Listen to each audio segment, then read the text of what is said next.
வணக்கம். இன்றைக்கு நாங்கள் ஒரு முக்கியமான விஷயத்தை பார்ப்போம். நான் அதிகமான பேரில் 3 வகையான ஆட்களை நான் பார்த்துருக்கிறேன். எப்படின்னு சொன்னால், சில பேர் அவைகளுக்கு ஒரு ஃபைனான்சியல் பிளானிங்கே இருக்காது. அவைகள் டே டு டே லைஃப்பை போய்கொண்டு இருப்பின. இன்றைக்கு என்ன வருதோ அதை வச்சு செலவழிப்போம், நாளைக்கு என்ன வருதுன்னு நாளைக்கு பார்த்துக்கொள்வோம்னு சொல்லி. சில பேர் என்ன சொன்னால், அவையில் ஒரு ஃபைனான்சியல் பிளானை வச்சு அந்த பிளான்லேயே ஒர்க் பண்ணி கொண்டு போவேன். அவையில் இன்றைக்கு எக்கனாமிக்கில் என்ன மாற்றம் இருக்குது, நாளைக்கு என்ன மாற்றம் வரும், என்ன போகும்னு இல்லை. அவையில் இன்னொரு லாங் டேர்ம் பிளானை வச்சுன்னு சொன்னால் அந்த பிளான்லேயே போய் கொண்டிருப்பேன். இன்னும் சில பேர் என்ன சொன்னால், அவையில் பிளானை அடிக்கடி மாற்றி கொண்டு போவேன். இப்போ நாங்கள் எந்த பிளான் இப்போ எங்களுக்கு ஒர்க் அவுட் ஆகும், இல்லை நாங்கள் எப்படி ஒரு ஃபைனான்சியல் பிளானை மேக் பண்ணிக்கொள்ளலாம், இது எங்களுக்கு சூட்டபிளாக இருக்கும்னு சொல்லி பார்ப்போம்.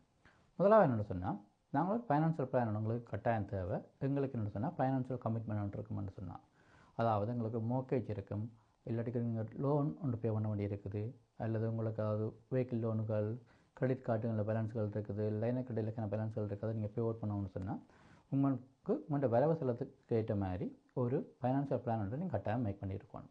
அதாவது நீங்கள் எவ்வளோ மாதம் மேக் பண்ணுறீங்க, உங்களோட செலவுகள் எவ்வளோ போகுது, அதை விட்டுட்டு நீங்கள் அந்த செலவில் இருந்து நீங்கள் எவ்வளோத்தை சேமித்து அந்த இதுகளுக்கு நீங்கள் பே பண்ணிக்கொள்ளலாம், அதை எப்படிங்க பே அவுட் பண்ணிக்கொள்ளலாம்னு சொல்லி நீங்கள் பார்க்கணும். அதே மாதிரி சில பேர் என்ன சொன்னால் பிளானை மேக் பண்ணியிருப்பேன். என்ன சொன்னால், இப்போ 2025க்கு நாங்கள் ஒரு வெக்கேஷன் போகணும், அதுக்கு ட்ரீம் வெக்கேஷனாக இருக்கணும், நாங்கள் யூரோப்புக்கு போகணும், சில பேக் ஹோம் போகணும், அப்படிங்கிற பிளான் இருப்பீங்க. சில பேர் என்ன சொன்னால் ஒரு நான் இல்லை ஹை அண்ட் வெஹிக்கிள் ஒன்று வாங்கணும்னு சொல்லி பிளான் பண்ணியிருப்பீங்க. ஒவ்வொருத்தரும் ஒரு பிளானை மேக் பண்ணியிருப்பீங்க. இப்போ என்ன சொன்னால், உங்களுக்கு எல்லாருக்கும் தெரியும், இந்த அமெரிக்கா கனடா இடையிலான இந்த இம்போர்ட் அண்ட் எக்ஸ்போர்ட்டுக்கு வர டேக்ஸஸ் பற்றி. இந்த டேக்ஸால் கனவேற்ற வேலையில் டிரெக்டாயோ அல்லது மறைமுகமான பாதிப்புகள் வரப்போகுதுன்னு சொல்லி உங்களை எல்லாருக்கும் அறிஞ்சிருப்பீங்க. அப்போ நீங்கள் ஒரு பிளான் அதுக்கு மேக் பண்ணி அதுக்கேற்ற மாதிரி நீங்கள் அந்த பிளானை செய்து கொண்டு போகாட்டிக்கு இது உங்களுக்கு ஃபைனான்சியல் ரீதியில் பெரிய பாதிப்பு ஏற்படுத்தும். இப்போ உங்களுக்கு இந்த இதால் நேரடியாக பாதிப்பு வரலாம், மறைமுகமாக பாதிப்பு வரலாம். நீங்கள் செய்கிற வேலையில் நீங்கள் ஒரு ட்ரக் டிரைவராக இருப்பீங்க, அடிக்கிற ஒரு ட்ரக்கிங் பிஸ்னஸில் இருப்பீங்க அப்படின்னு சொன்னால் இது உங்களுக்கு நேரடியாக பாதிப்பு வரும்.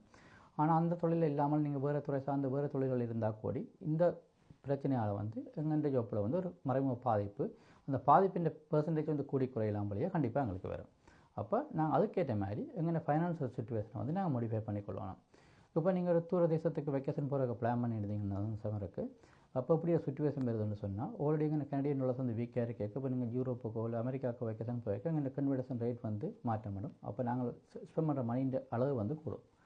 அப்போ நீங்கள் அந்த வெக்கேஷன் பிளானை மாடிஃபை பண்ணி நீங்கள் அந்த வெக்கேஷனை இப்போ கனடாக்குள்ளேயோ இல்லை டாலர்ஸின் விலையை எங்களுக்கு பெருசாக மாற்றம் இல்லையோ அப்படியே இடத்துல நீங்கள் மாற்றம் செய்து கொள்ளலாம். அதே மாதிரி நீங்கள் ஒரு ஹை அண்ட் வெஹிக்கில் வாங்குற பிளான் பண்ணியிருந்தீங்கன்னு சொன்னால், இப்போ அப்படியே சுச்சுவேஷன் வருது, இப்போ உங்களுக்கு என்ன செய்ய போகிறீங்கன்னு சொல்லி பார்த்துட்டு நீங்கள் அதுக்கேற்ற மாதிரி டிசைட் பண்ணி இந்த வாங்குறத பிட் போட்டுக்கொள்ளலாம், அல்லது வேறு டிசைட் பண்ணி வேறு ஒரு வாகனத்தை வாங்கிக்கொள்ளலாம். அதுக்கு வந்து சுச்சுவேஷனுக்கு ஏற்ற மாதிரி இருக்க போகுது. இதுகளை கருத்தில் கொள்ளாமல் சில பேர் டே டு டே வேலையில் இருப்போம்னு சொல்லி கனவேர் இன்வெஸ்ட் பண்ண வழிக்கிட்டு கனவேர் வீடுகளை வாங்க வழிக்கிட்டு தான் இப்போ பார்த்தீங்கன்னு சொன்னால் கணிசமான வீடுகள் பவர் அப் சைடில் போய் கொண்டிருக்குது. அவைக்கு என்னென்னு சொன்னால் ஒரு பிளான் இருந்திருக்காது, இன்ட்ரெஸ்ட் ரேட் கூட போகுது. ஒரு 1 or 2 மந்த்துக்கு எங்களுக்கு பேமெண்ட் பே பண்ணுறதுக்கு அந்த பேமெண்ட்டுக்கு எங்களுக்கு வசதி வாய்ப்பு இல்லாட்டிக்கு எப்படி நாங்கள் அந்த பேமெண்ட்டை பே பண்ண போகிறோம். இப்போ பார்த்தீங்கன்னா சில டெனண்டுகள் ரெண்டு ஒழுங்காக பே பண்ணாட்டிக்கு ரெண்டு பே பண்ணுறதுக்கு மணி இல்லாமல் இருந்துக்கலாம். ஆக மொத்தத்தில் 3 to 4 மந்த்துக்கு அந்த மணி ஒன் டைமுக்கு பே பண்ணாட்டிக்கு பேங்க் அந்த வீட்டுக்கு எடுத்துகிட்டு அவையில் பவர் அப் சைடில் போட்டு விற்கிறதுக்கு விளைவினேன். இப்படியான சந்தர்ப்பங்கள் தவிர்க்கிறதுக்கு நீங்கள் என்ன செய்யணும்னு சொன்னால் ஒரு பிளானை மேக் பண்ணி அந்த பிளானில் போய் கொண்டு இருக்கணும். ஒரு 6 மந்த்துக்கு இருக்கா உங்களோட பிளானை நீங்கள் மாடிஃபை பண்ணிக்கொள்ளக்கூடியதாக இருக்கணும். உங்களோட ஃபைனான்சியல் சுச்சுவேஷனுக்கு ஏற்ற மாதிரி இந்த பிளானை நீங்கள் மாற்றி வச்சுக்கொள்ளலாம். இப்போ உங்களுக்கு ஜாப் லூஸ் வந்துட்டுன்னு சொன்னால் அன்எம்ப்ளாய்மெண்ட் பே பண்ண போகுதுன்னு சொன்னால் கூட உங்களுக்கு தர பெர்சன்டேஜில் இன்கம்ஸில் டிஃப்ரெண்ட் வரப்போகுது. நீங்கள் வளமையாக உழைச்ச பேமெண்ட்டை விட வேறு பெர்சன்டேஜ் இங்கத்தை தான் உங்களுக்கு தரப்போகணும். அப்போ இந்த சோர்ட் இங்கத்தை வச்சு நீங்கள் என்ன செய்ய போகிறீங்க. எங்களில் அனகமான பேருக்கு ஒரு எமர்ஜென்சி சேவிங் ஒன்று இருக்காது. அவையில் சொன்னேன் நம்ம கிரெடிட் வச்சு பார்த்துக்கொள்ளலாம், லைனாக கிரெடிட்டுக்கு தானே பார்த்துக்கொள்ளாம்னு சொல்லி இருக்குன்னு. இப்படி அடுத்த வார வீடியோவில் பார்ப்போம். நாங்கள் ஒரு கிரெடிட் கார்டில் நாங்கள் ஒரு அமௌண்ட்டை யூஸ் பண்ணிட்டோம்னு சொன்னால் அதை நாங்கள் பே பண்ண நினைக்கும் எவ்வளோ வட்டியை நாங்கள் பே பண்ண போகிறோம்னு சொல்லி பார்ப்போம்.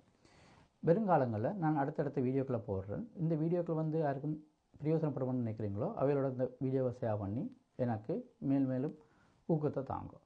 தொடர்ந்து நீங்கள் சாரா சப்போர்ட்டுக்கும் ஆதரவுக்கும் நன்றி.